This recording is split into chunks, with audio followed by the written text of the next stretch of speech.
20 லட்சம் கல்லூரி மாணவர்களுக்கு லேப்டாப், அதில் 10 லட்சம் பேருக்கு கொடுத்து முடிச்சாச்சு.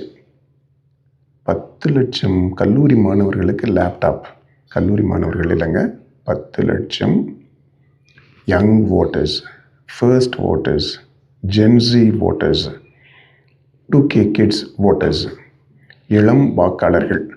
இந்த இளம் வாக்காளர்கள், முதல் வாக்காளர்கள், அவங்களில் 10 லட்சம் பேருக்கு இந்த திமுக அரசு லேப்டாப் கொடுத்து முடிச்சிருக்கு.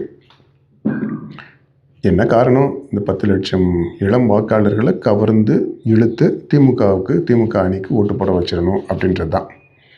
சரி, நம்முடைய மக்கள் ஆய்வினுடைய கள ஆய்வு, அந்த கள ஆய்வில் கிடைச்ச அந்த தரவுகளுடைய அடிப்படையில் பார்த்தா இந்த 10 லட்சம் பேருக்கு கொடுத்து முடிச்சிருக்கிறாங்க இல்லையா, இவங்களில் ஒரு 10,000 பேர் மட்டும்தான் திமுகவுக்கு அல்லது திமுக அணிக்கு ஓட்டு போடக்கூடிய வாய்ப்பு இருக்குங்க. அதாவது 1% ஆஃப் இந்த பயனாளிகள், இந்த இளம் வாக்காளர்கள். மீதி 99% திமுகவுக்கு ஓட்டு போடுற வாய்ப்பு இல்லை. அதுதான் கள நிலவரம். அதாவது இவ்வளவு பொருட்செலவில், பொருளாதார நெருக்கடிகளுக்கு மத்தியில் அரசு இந்த திட்டத்தை நிறைவேற்றிக்கிட்டு இருக்கு. அது எதிர்பார்த்த பலனை திமுகவுக்கு கொடுக்கல அப்படின்றது தான் உண்மை.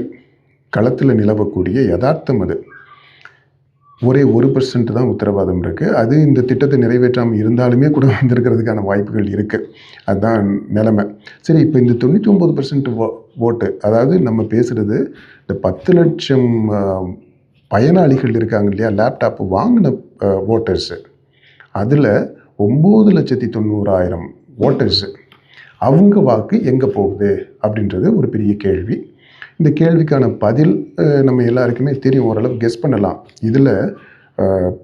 இதில் பெரும்பான்மையான வாக்குகள் கண்டிப்பாக தாவேகாவுக்கு போகிற நிலைமை தான் இன்றைக்கு இருக்குது.